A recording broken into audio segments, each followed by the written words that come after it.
The kitchen was bathed in the soft glow of twilight, the kind that made everything feel suspended like the world was holding its breath. Emily stood at the sink, her hands submerged in warm soapy water. Though the dishes had long been scrubbed clean, she lingered there, her fingers tracing the rim of a plate as if the repetitive motion could anchor her to something solid outside the sky bruised with purples and blues. Pressing gently against the window pane, the hum off the dishwasher filled the room, a heartbeat that masked silence beneath it, the kind of silence that wasn't warm or comforting but heavy like a fog that had crept in and settled over her life. She felt it in her chest, aqueous ache that had grown so familiar she barely noticed it anymore. Her husband David was in the living room, the faint flicker of the TV casting shadow sat across the walls. They hadn't spoken in hours. Not really, not in years. If she was honest, their marriage hadn't crumbled in a blaze of arguments or betrayal. It had eroded softly like sand worn away by a relentless tide. Emily at 42 felt like a ghost in her own home, moving through routines that no longer held me. She remembered the early days with David when their silences were different, comfortable like a shared blanket on a winter night. They'd laugh over burnt tenors, steal kisses in the hallway, plan a future that felt limitless. But somewhere along the way, the warmth fed David's career consumed him. His late nights at the office stretching into weekends. Emily filled the gaps with work, with errands, with anything to keep the emptiness at bay. They still shared a bed, but his back was always turned, his phone glowing on the nightstand. A silent barrier between them. She wondered when they'd stop trying, when they decided that this quiet and polite coexistence was enough. The sound of footsteps broke her thoughts. "Hey, Emily." Voice was warm, hesitant, pulling her out of the gray. She turned, her hand still dripping, to see Liam standing in the doorway. At 23, her stepbrother David's son from his first marriage, wasteler than she remembered, his dark hair slightly mused, a sheepish grin tugging at his lips. His presence filled the room in a way that felt unfamiliar, like sunlight breaking through a clouded sky. Emily's heart gave a small, unexpected lurch. "What's up?" she asked, wiping her hands on a dish towel, her voice steady earth-on. She felt Liam held up a leather belt, the buckle twisted awkwardly. "I think I broke this," he said, chuckling softly. "Can you help?"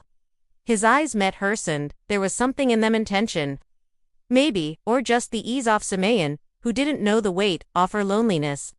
Emily blinked, caught off guard by how natural his requests felt. Like they did this all the time, like this kitchen was theirs. She made a jetto smirk. "You're a grown man, Liam can't fix your own belt," he laughed, stepping closer, the belt dangling loosely between his fingers. "Laugh it up," he teased. "It's jammed. I tried but it's stuck," she sighed, holding out her hand. "Let me see." Their fingers brushed as he passed it to her, a fleeting contact that sent a jolt through her, sharp and unexpected. Emily focused on the buckle, her hands moving instinctively, tugging at the worn leather. Liam hovered close, his breath soft near her shoulder, and she felt the purr, aware of his presence, the warmth of him, the faint scent of his cologne. Her pulse quickened, a rhythm she hadn't felt in years. With a sudden snap, the buckle gave way, and Liam's jeans slipped slightly, revealing a sliver of skin above his waistband. He fumbled, catching them with a muttered laugh, but Emily's gaze lingered a moment too long before she snapped her eyes back to his face. He was watching her, his expression unreal, a mix of amusement and something deeper, something that made their field charged. "Guess it's beyond," she said, her throat tight. Liam nodded,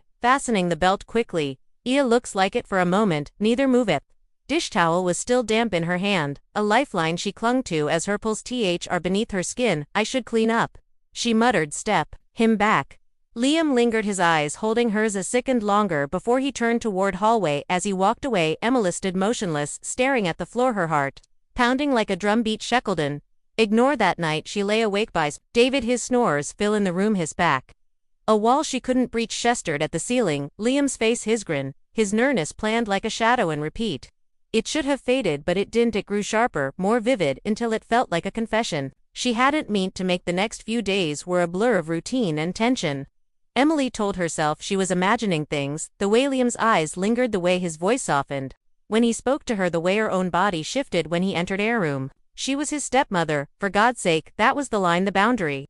Thorough but lines blur when someone steps too close, and Liam was stepping, not boldly, not with clear intent, but in small, quiet ways.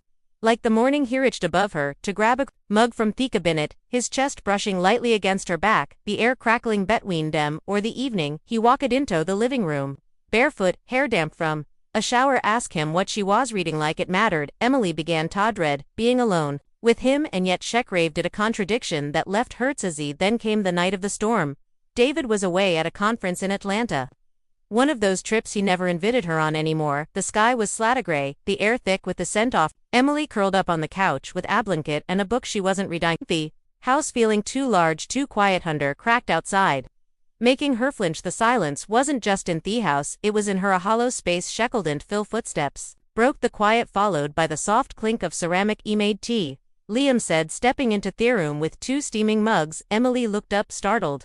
You didn't have to, she said, but he shrugged, handing her a cup. Felt like it. Their fingers touched as she the mug, that slow electricity sparking. Again, Liam sat beside her, note across the room, not at a safe distance but right beside her clothes. Enough Thatch could feel the warmth of his arm through the blanket. Another thunderclap rolled over the house, and Emily jumped slightly. Not a fan of storms, Liam. Asceti's voice gentle. She laughed, eyes on the window. It's not the storm, it's the silence. This house is too quiet. When David's gone, Liam looked at her, his gaze steady. Is it the house that's quiet or you? The question landed like a stone in still water, rippling through her. Emily turned to him, startled. Maybe both, she admitted, her voice barely above a whisper. He nodded, his eyes locked on hers, seeing her in a way that felt rock-exposed. Wordlessly she lifted the edge of her blanket, a small gesture, an invitation. Liam hesitated, then slid beneath it, their shoulders brushing. They sat like that, side by side, wrapped in cotton warmth, the lamplight casting dancing shadows. The storm raged outside, but inside the world shrank to the space between them. Emily could feel his presence, the heat of him, the rhythm of his breath. Her heart raced, her skin alive in a way it hadn't been in years. Glanced at him, and his eyes were already on hers, steady, unflinching. There was no humor in his gaze, only sanctifying and real. The storm roared, thunder shaking the windows like they too were holding back secrets. Emily sat still, her knees drawn close, the teacup forgotten on the side table. Liam was close enough that she could feel the heat rising from his skin, a closeness that made her memory feel like touch. Neither spoke, words would have shattered it. Fragile thing building between them, but the air stretched thin, taut like something about to snap. Her pulse drummed, her ears matching the rain's rhythm. Edge of the blanket brushed her armware. Liam's elbow rested, and thought they weren't touching. She felt every breath he took. Lightning flashed the room, blazing white for a heartbeat. Emily flinched, a small movement, but enough. "Yeah, okay?" Liam asked, his voice low, meant only for her. She nodded, her throat tight. Just storms. He tilted his head, studying her. "I didn't think it's the storm you're afraid of," he said softly. Emily met his gaze. "Then what is it?" He didn't answer, not with words. Instead, he reached up slowly and brushed a strand of hair from her face, his fingertips grazing her cheeks. Touch was so light it could have been imagined, but it stopped her breath. "This is wrong." She whispered the words, barely audible above the rain. "Then tell him to stop," Liam said, his voice steady. Emily opened her mouth, but no words came. The part of her that wanted to pull away was gone, drowned in the warmth of his gaze. She leaned in, and the kiss was soft at first, tentative, testing the shape of something forbidden, but it didn't stay soft. Years of loneliness don't unravel gently. They burst. The kiss deepened, a release of everything Emily had held back. Liam's hands found her waist, his touch careful, reverent. Her fingers curled into his shirt, grounding her. Ast world tilted, his lips tasted off chamomile and rain, and something else, hope maybe, or youth. She didn't know how long they stayed like that, wrapped in each other. The storm outside echoing, Theon within. She only knew that in his arms she felt alive. When they pulled apart, breathless, their eyes locked. The moment was fragile, heavy. Liam rested his forehead against hers. "Tell me this wasn't a mistake," he murmured. Emily closed her eyes, her heart screaming one answer, her mind another. "I don't know what this means," she said honestly.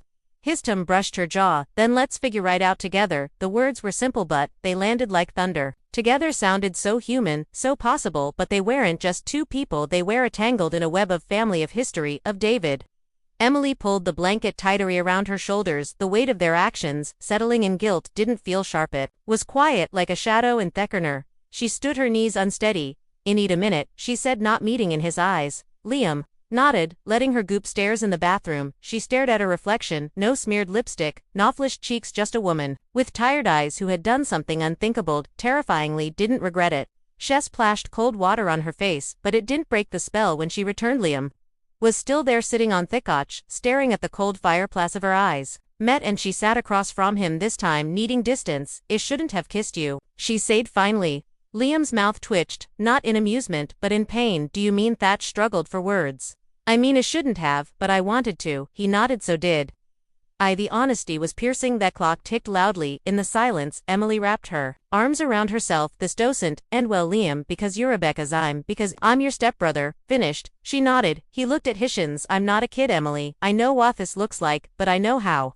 I feel I see you. I've seen you for a long time. His words cracked something open in her, not her heart but her defenses. Lime stood, giving her space. I'm going stairs, but if you want to talk or not, ok. I'm here. She watched him leave. Storm fading outside, but its echo pulsed in her blood. The silence wasn't empty anymore, it was heavy with consequence. Morning light filtered through the curtains, casting golden lines across the floor. Emily sat on the couch, the blanket still around her tea cold and untouched. Liam sat across from her, on his knees, his eyes on the floor.